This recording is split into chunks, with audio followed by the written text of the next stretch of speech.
Hi, and welcome to episode 35 of the Blue Mouse Podcast. My name's Emily. I'm the full-time knitwear designer behind the Blue Mouse. And if you're new here, this is a knitting podcast with a little bit of a focus on knitwear design because I am a full-time knitwear designer. It's my job and my career. So yeah, I've seen quite a few new people here. So welcome to you. It's really nice to have you here to sit and chat. And please feel free to ask questions or chat in the comments. I would love to reply back to you. And yeah, it's just a really fun thing that I'm very grateful to be able to have this platform and to chat with you guys pretty much every week. So yeah, I've got a lot of fun things to share today, lots of acquisitions, because I think I told you last episode that I had made a big yarn purchase after Vogue Knitting, and all that is here, and a few extra goodies that some people have sent me or that I have gotten as well. So heavy on the acquisitions and a few fun whips and one really fun finished object, which I can't wait to share with you guys. If you want a hint as to what that one would be, I'm kind of showing off the other version right now. Alright, so I'm going to start off by showing you some of the yarn that I got. So it's a lot. It was a really big and fun order. So I got a ton of Devero Natura, which is this company right here. It's a French wool company, and this yarn is non-superwash, and it is just incredibly soft and cozy and just has an amazing bounce to it, I guess. I don't know, it just is really, really wonderful to work with. So I bought a lot of it to use for upcoming projects, and I'm actually already starting on one using one of the sweater quantities that I got. So let's start out with the DK weight base, which is the Ulysses base. So I got quite a bit of it. I got two sweater quantities of it. So let's see. I think these are all the colors that I got right here. So the first sweater that I'm making is going to use, I think, these 4 colors. So there's 2 different tones of blue and 2 different tones of brown. So I cannot, read it because they're in French, but I'll show you the colorways. So these are the 2 blue. This is the lighter blue, and then, maybe I'll just write them in the show notes because there's a lot to show and I don't want to take up a ton of your time by just showing you the different colorway names. So yeah, I'm using these 4 colors, I think. I might swap out for this medium brown. I'm undecided. I'm definitely using this lightest one, but I'm unsure about this. I feel like these are too close in tone to really have any kind of contrast, but it will be a circular yoke sweater worked from the top down with some lace, some really, really simple lace. And yeah, I'm working on that right now. I'm doing the math. It's proving to be very challenging, but it's gonna be, I think, really good when it's done. It's something I've been wanting to make for a while. So that's all the DK that I bought. And for the rest of it, I think I might be missing a color of the DK. I think I have a green in addition. So I have like these 3 colors and a green that I'm gonna use in a DK weight colorwork yoke, I think. I actually have another skein of that green from an older project. So it'll be this as the color palette, which I think is really, really beautiful. So looking forward to that. And then I got their worsted weight version. And I got 3 different colors and 4 sweater quantities. So this is their Gilead base, which is a worsted weight. And this is the first color that I got. It's this like beautiful toffee color. So I got a sweater quantity of this. and a sweater quantity of this, which is really fun. I love this kind of gross green yellow color. It's one of my favorites. And then I got 2 sweater quantities of this yarn. So this is the color. And I got 1 sweater quantity to make a sweater or a cardigan for my dad for Christmas, which I need to get on. And I'm hoping to get that started after Thanksgiving. And it should be fairly easy to knit because, you know, it's in worsted weight. So we'll see. And yeah, so I bought the second quantity for me because I love that color, and I think a cardigan for like for women would be really fun. So both of those will become patterns. Actually, all of this will become patterns. And so I bought half of it, or most of it, from Espace Tricot in Montreal. I bought it on their website, and they didn't have a few colors that I wanted, so I bought the 2 sweater quantities of that one color of Gilead on Isolde Teague's website because she was one of the other ones that had it and had affordable shipping. So it came with a free tote, which is fun. It's kind of bubbly under there, but whatever. So I think it says woolen books, but it's a great size, and yeah, I love little extras like that. So that was my big yarn purchase, and yeah, it's gonna be a really fun next couple of months working through that.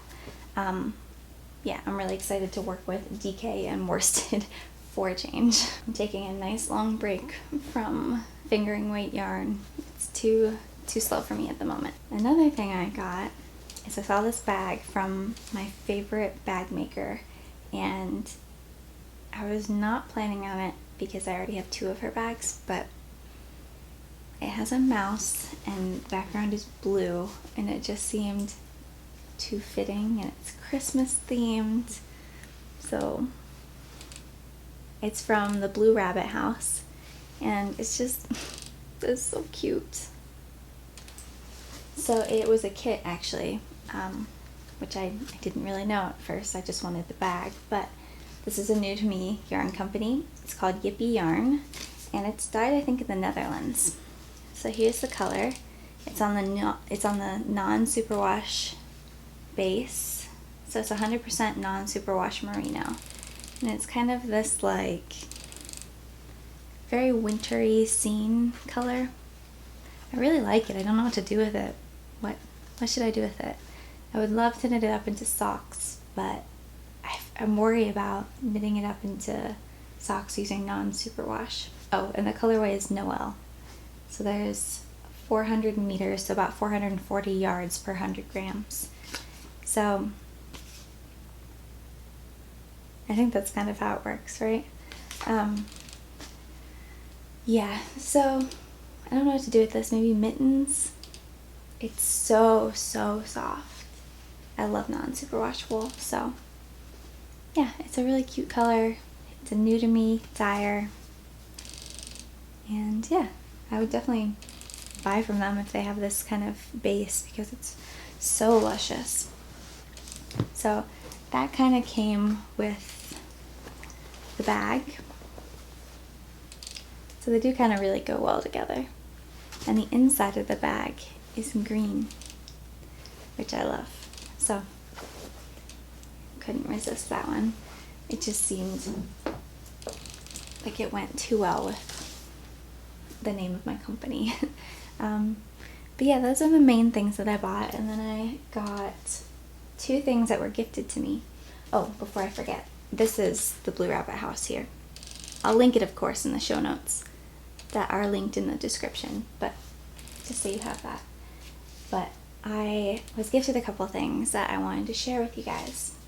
So someone I follow and have followed for a good long while on Instagram is Abby Moreland. So she is more.knits on Instagram, and she is now making stitch markers on Etsy and selling them on Etsy. So she sent me a set to share with you guys, which I'm really excited about. She let me look around through her shop and choose, and she had these really delicate and beautiful pine cone stitch markers, which are really fun.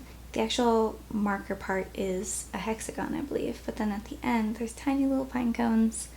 And then I also have one of the progress keepers that has a pine cone and a little bead on it as well. So here they are. Yeah, so maybe I'll take them out and I'll try and show you better. But they're so pretty. And I'm looking forward to using them. I was holding on to them because I got them a few days ago and I was waiting until I was podcasting. Here you go, now you can see it.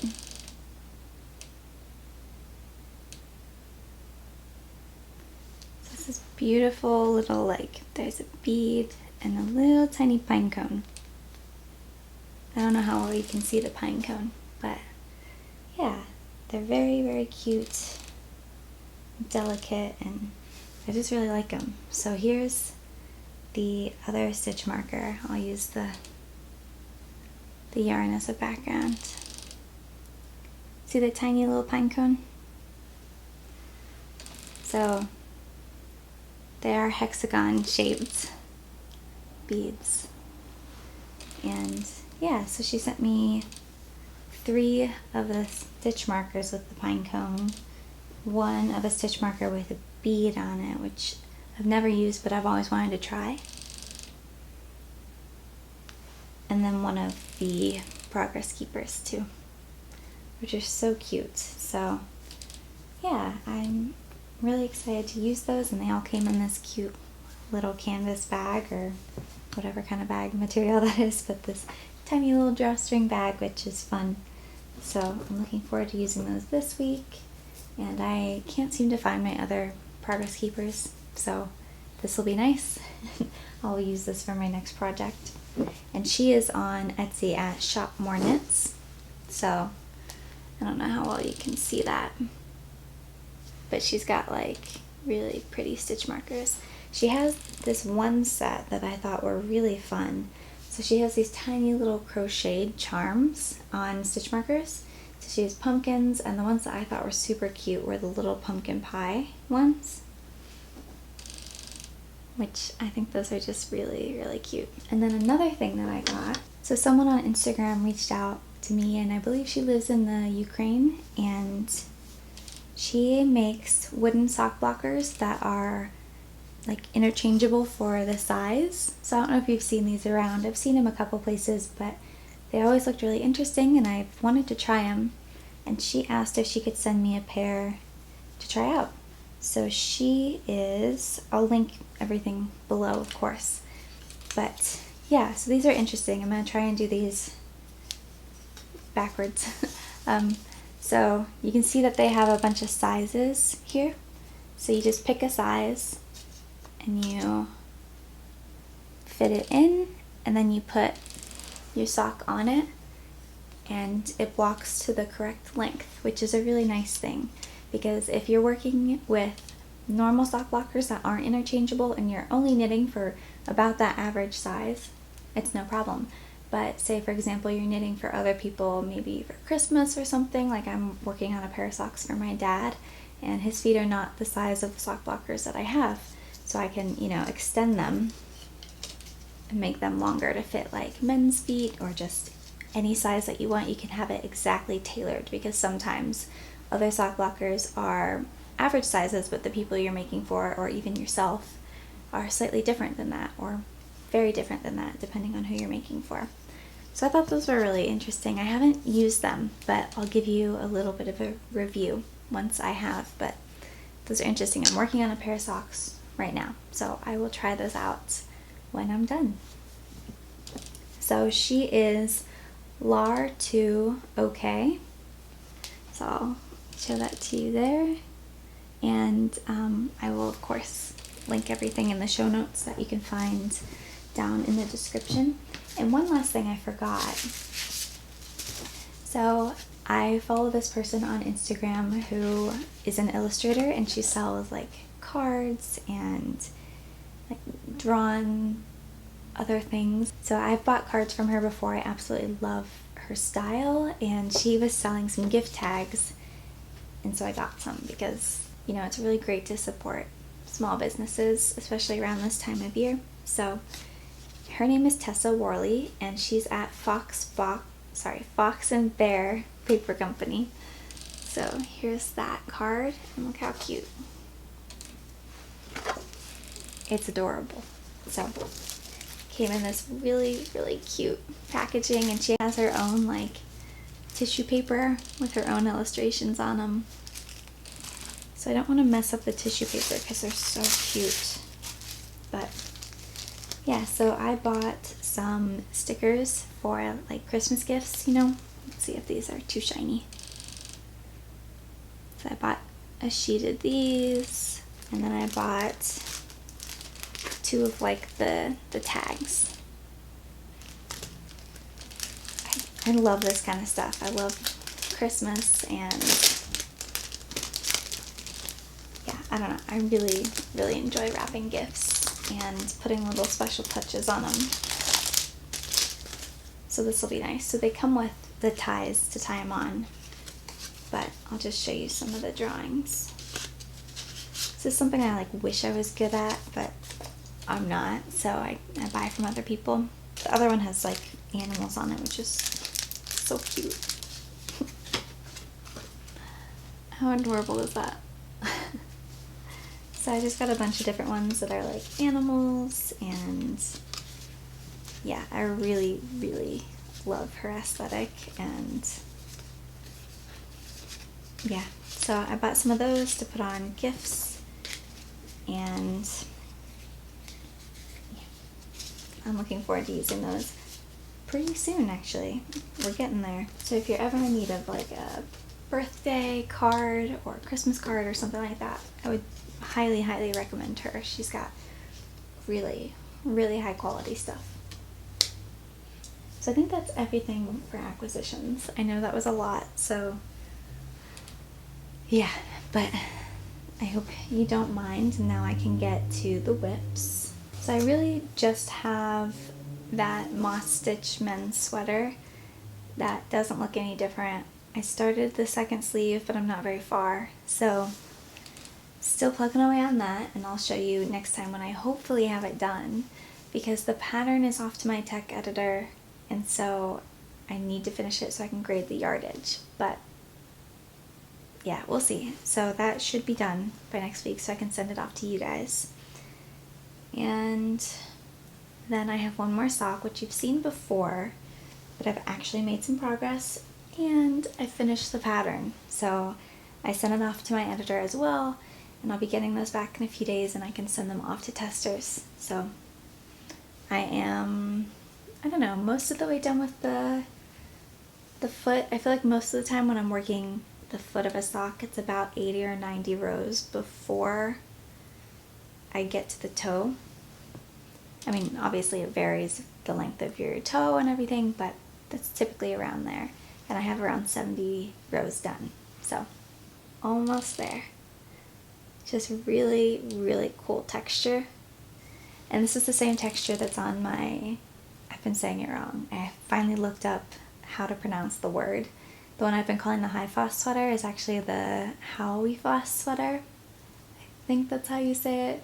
I watched a bunch of different like pronunciation things on it, and I'm still not sure I'm saying it right. So I think it's the Howie Foss sweater, or the How Foss sweater, Howie Foss sweater, something like that. But it's the same stitch pattern I used for that, and I'm gonna come up with a new name for this because in a smaller stitch setting, like a sock versus a sweater, it kind of looks a little bit different, and I want to name it something different. So it's just that really, really cool texture. And then the other side of the foot is just plain stockinette.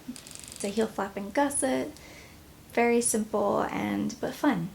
There's a lot of stockinette rows, so it's a 12-row repeat, and only 2 of them are textured rows. The rest are just plain knitting. So it goes really fast because you're always trying to get to the next textured row.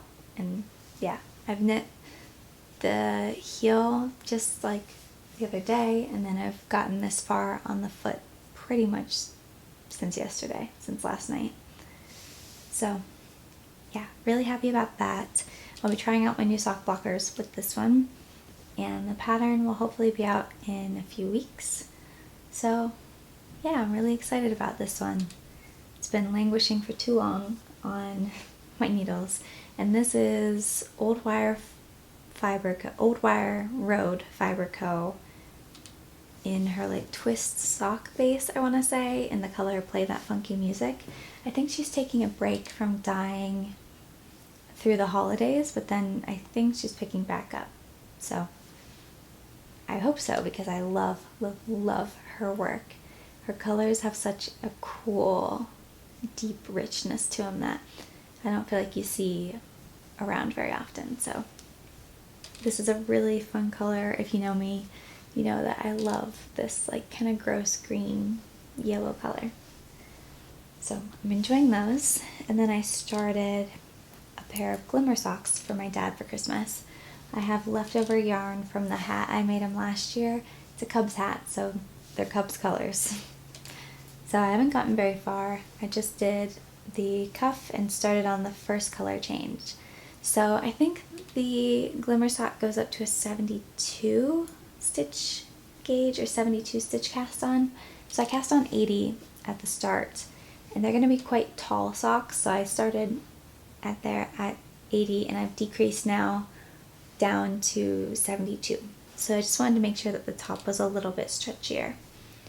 So yeah, it's just a simple 2x2 rib sock. If you aren't familiar with it, it was the first sock pattern I put out, and it has like video tutorials with it. But it's just a really fun and interesting texture. I love 2x2 rib in a sock. I love the way it fits. It's very forgiving.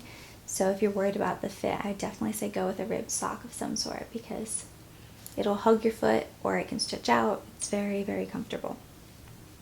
And if you're working in rib and you want to switch colors, always knit the first round of a new color.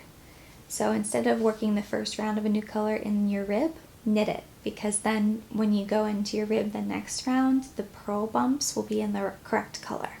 So you can't even really tell. I mean, I know this is kind of hard to see, but you can't even really see that I knit that round instead of purling, because it doesn't stand out like a sore thumb or anything. So yeah, I'm working on this, and I know this is Malabrigo sock, I think. I got it 2 years ago, a year and a half ago in Chicago. And yeah, I don't remember the name. I'll probably try and link to the pattern or to the Ravelry project where I have used that yarn. So there's that. And I think that's pretty much everything. I have started the math on a new project, but I have not actually like begun knitting it yet. So the math is first priority. So as soon as that is done, then I can get going on actually knitting it, which I'm excited about. So the final thing I wanted to share with you guys, as I alluded to earlier with what I'm wearing, which if you aren't familiar, this is my Lofoten sweater, and this is the original one, so it's written in a fingering weight. It has like some drop stitch details up here and some fading, and you could make it in a shorter sleeve like this, which is more like a 3/4 kind of, it's like an elbow length, and then a long sleeve version. And the worsted weight version, which I have finished writing and it is out to testers, is going to be written the same way. So it's top down yoke, and it's going to have instructions for either a 3/4 length sleeve or a long sleeve. And it's a really, really fast pattern. Like, my testers a lot of them are pretty far, if not done. And it's only been like, what, a week or something? So here's what it looks like up close. There's some drop stitch details and some fading, and there's a stitched pattern detail, which I'm not sure you can see. All in all, it's a very fun pattern, but it's also fingering weight. I do think the fingering weight pattern goes pretty quickly. Like, I was able to knit this in 2 weeks on vacation, but again, it's fingering weight. So if you want something even faster, which I have not woven in the ends, I have blocked it, but I haven't woven in the ends, so forgive that. But this is that one. So I'll put this on next week so you can see once I've actually properly finished it with all the ends. But I love it. I mean, the fade is pretty subtle in the yoke. Unlike this one has a pretty dramatic fade from the pink to the like orange. This one has a more subtle fade, and then it gets a little bit more dramatic at the bottom, which I was a little like, I was looking at the colors, like they look good together, but I was a little worried that the fade would be too striking, but it is perfect. It is so, so perfect. And I don't know why I even thought that, because the dyer, Allie of Explore Knits and Fibers, is a genius.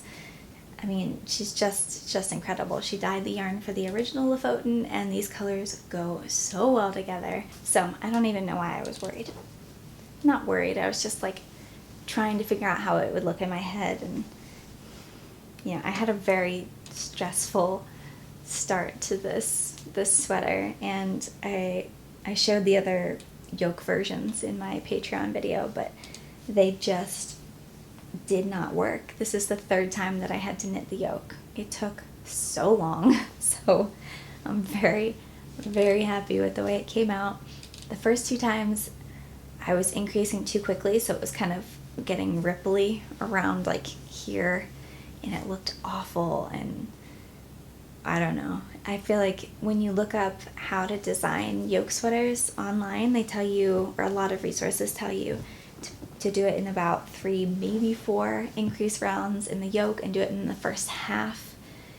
And I do think you need to increase a lot of stitches in the beginning. Like, I always work, my first increase round is always a knit 2, make 1 round. So you're taking half of the stitches you have and adding that onto it. That didn't make sense, did it? You're adding half as many stitches as you had on. So like if you had 100, you'd add 50 and have 150 at the end. So it's a fast increase up here, and I do 2 fairly fast increase rounds. And then I slow it down, and I increase much slower, and I actually do it further than halfway. Not all the way down at the bottom, but a little bit past the halfway mark. So yeah, I just find that to be a much better fit. I tried it 3 different times and had to finally get this third yoke, and I'm so, so glad with the way it came out. I'm so glad that I went the extra time and made that third yoke, because I would not have been happy with that second one. It was still bubbly and ripply, not as bad as the first draft, but this one doesn't ripple at all. It sits perfectly on me, just like this one. It fits really well.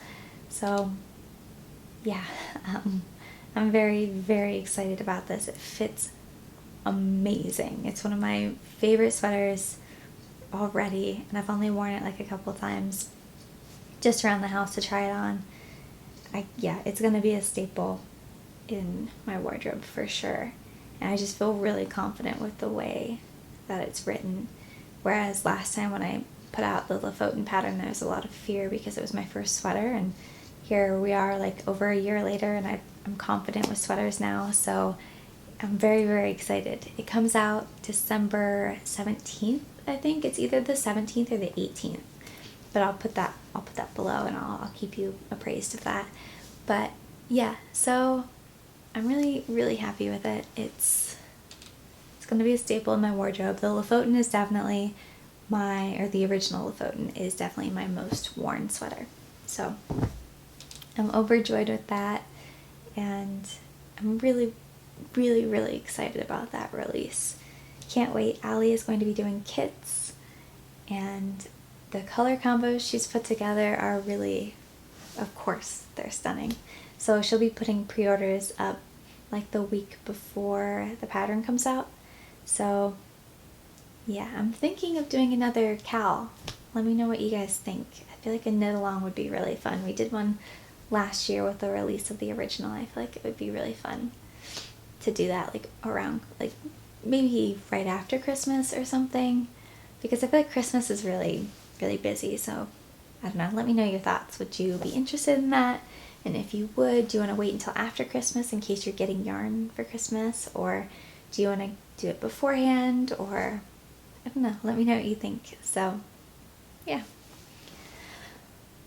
it's a huge weight off to have this done and to feel confident about it. So I used right lifted increases in the yoke, and they're so, I mean, if you look closely and you know what you're looking for, you can see them, but they don't give holes like a make one right or even a make one left gives.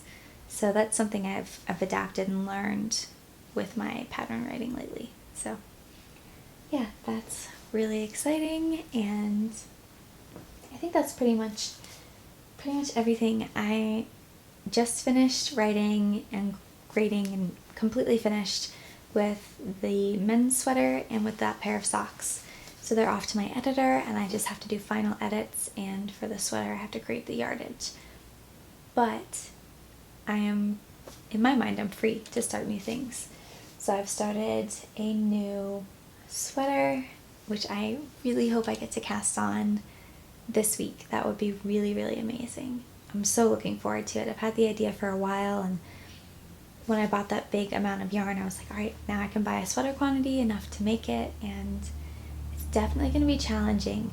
I'm using kind of wide sleeves on it, and I took a poll on Instagram about like what kind of wide sleeves you like, if you like them to be wide all the way down or if you want them to flare at the sleeve. And I don't know if this has ever happened to you, where you ask someone their opinion and you're really pulling for one answer, and then you're like, okay, that must be the thing that I want. That totally happened. I don't really like flared sleeves that much.